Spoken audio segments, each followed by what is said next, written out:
আসসালামু আলাইকুম। সন্ধে ৭টা। বাংলাদেশ বেতার, রাজশাহী।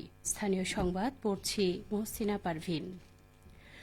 ভূমিমন্ত্রী মিজানুর রহমান মেনু বলেছেন, সারা বাংলাদেশে আজকে যে খাল খনন কর্মসূচি শুরু হয়েছে তা শহীদ জিয়াউর রহমানের দেখানো পথ। তার পথ অনুসরণ করে খাদ্যে স্বয়ংসম্পন্ন হবে বাংলাদেশ। আজ দুপুরে রাজশাহীর গোদাগাড়ী উপজেলার দমদমা খাল খনন কর্মসূচি উদ্বোধনকালে প্রধান অতিথির বক্তব্যে তিনি একথা বলেন। মিজানুর রহমান মেনু বলেন, ৭২ থেকে ৭৫ সাল পর্যন্ত বাংলাদেশে দুর্ভিক্ষ ছিল। শহীদ জিয়ার ক্ষমতায় এসে জনগণকে উদ্বুদ্ধ করেছেন। সারা দেশে খাল খননের মাধ্যমে তিনি এক ফসলি জমিকে ৩ ফসলি করেছেন। এভাবে ৭৭-৭৮ সালে তিনি বাংলাদেশকে প্রায় খাদ্যে স্বয়ংসম্পূর্ণ করেছিলেন। খাল খনন কর্মসূচি উদ্বোধনকালে রাজশাহী জেলা প্রশাসক আফিয়া আক্তার, পুলিশ সুপার মোহাম্মদ মাইনুল হাসান সহ বিভিন্ন সরকারি দপ্তরের কর্মকর্তাগণ ও স্থানীয় জনগণ উপস্থিত ছিলেন। চাঁপাইনবাবগঞ্জে ৫ কিলোমিটার খাল খনন কর্মসূচি উদ্বোধন করেছেন ডাক, টেলিযোগাযোগ ও তথ্য প্রযুক্তি মন্ত্রণালয় এবং বিজ্ঞান ও প্রযুক্তি মন্ত্রণালয়ের উপদেষ্টা রেহান আসিফ আসাদ। আজ চাঁপাইনবাবগঞ্জ পৌরসভার মহাডাঙ্গা এলাকার নবাব খাল খনন কর্মসূচি উদ্বোধন করেন তিনি। এ সময় তিনি বলেন, শহীদ জিয়াউর রহমান ১৯৭৭ সালে খাল খনন কর্মসূচি উদ্বোধন করেছিলেন, যেন বৃষ্টির পানি খালে সংরক্ষণ করা এবং সেখান থেকে খালের পানিকে সেচ হিসেবে ব্যবহার করা যায়। বিএনপি নির্বাচনের আগে যে প্রতিশ্রুতি দিয়েছিল সে অনুযায়ী কথা রেখেছে। প্রধানমন্ত্রী তারেক রহমানের নির্দেশনা অনুযায়ী ইতিমধ্যে ফ্যামিলি কার্ড চালু হয়েছে। শিগগিরই কৃষক কার্ডও চালু করা হবে। এমনকি সারা দেশে ইমামদের সম্মানের ব্যবস্থাও করা হয়েছে বলে তিনি জানান। এ কর্মসূচিতে আরও উপস্থিত ছিলেন চাঁপাইনবাবগঞ্জ ৩ আসনের সংসদ সদস্য নুরুল ইসলাম বুলবুল, জেলা পরিষদের প্রশাসক হারুনুর রশিদ, চাঁপাইনবাবগঞ্জ পানি উন্নয়ন বোর্ডের নির্বাহী প্রকৌশলী আহসান হাবিব এবং কৃষি সম্প্রসারণ অধিদপ্তরের উপপরিচালক ড ইয়াসিন আলী সহ স্থানীয় প্রশাসনের অন্যান্য কর্মকর্তারা।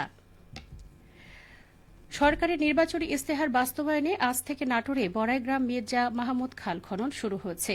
পানি উন্নয়ন বোর্ড এই কার্যক্রম বাস্তবায়ন করছে। খাল খনন নিয়ে শুনুন আমাদের নাটোর জেলা সংবাদদাতার একটি প্রতিবেদন। সরকারের নির্বাচনী ইশতেহার বাস্তবায়নে নাটোরের বড়াইগ্রামে মির্জা মাহমুদ খাল খনন কার্যক্রম শুরু হয়েছে।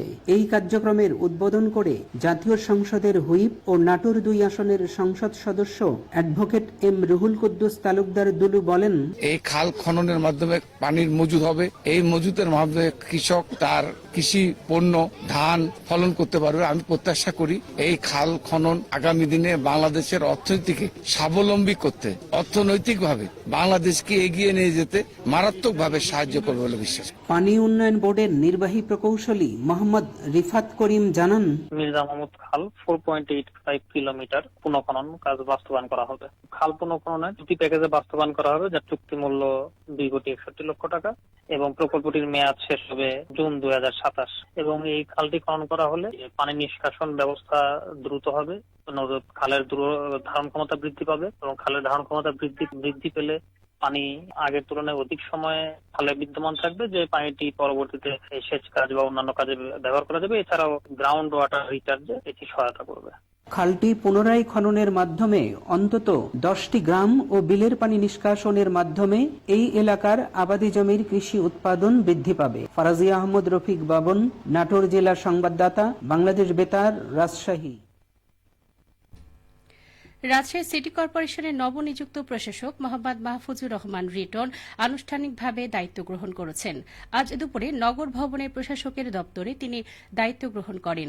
বিদায়ী প্রশাসক রাজশাহী বিভাগীয় কমিশনার ড আ.ন.ম বজলুর রশিদ তার কাছে দায়িত্ব হস্তান্তর করেন। দায়িত্ব গ্রহণের আগে তিনি হজরত শাহ মাকদুম মাজার জিয়ারত করেন। পরে নগর ভবনে দায়িত্ব গ্রহণের সময় সিটি কর্পোরেশনের কর্মকর্তা কর্মচারীরা নবনিযুক্ত প্রশাসককে ফুলের শুভেচ্ছা জানান এবং বিদায়ী প্রশাসককে বিদায় জানান। দায়িত্ব গ্রহণের পর মাহফুজুর রহমান রিটন প্রধানমন্ত্রী তারেক রহমানের প্রতি কৃতজ্ঞতা প্রকাশ করেন। তিনি বলেন, নগরীর পরিচ্ছন্নতা কার্যক্রম জোরদার, ড্রেনেজ ব্যবস্থার উন্নয়ন এবং মশক নিয়ন্ত্রণ কার্যক্রম বৃদ্ধি করা হবে। চলমান উন্নয়নের কাজ দ্রুত শেষ করে নাগরিক ভোগান্তি কমানোরও আশ্বাস দেন প্রশাসক। সবশেষে আবহাওয়া। আজ রাজশাহীতে সর্বোচ্চ তাপমাত্রা ছিল 33.2 ডিগ্রি এবং সর্বনিম্ন 19.7 ডিগ্রি সেলসিয়াস। সন্ধে 6টায় বাতাসের আপেক্ষিক আর্দ্রতার পরিমাণ ছিল 62%।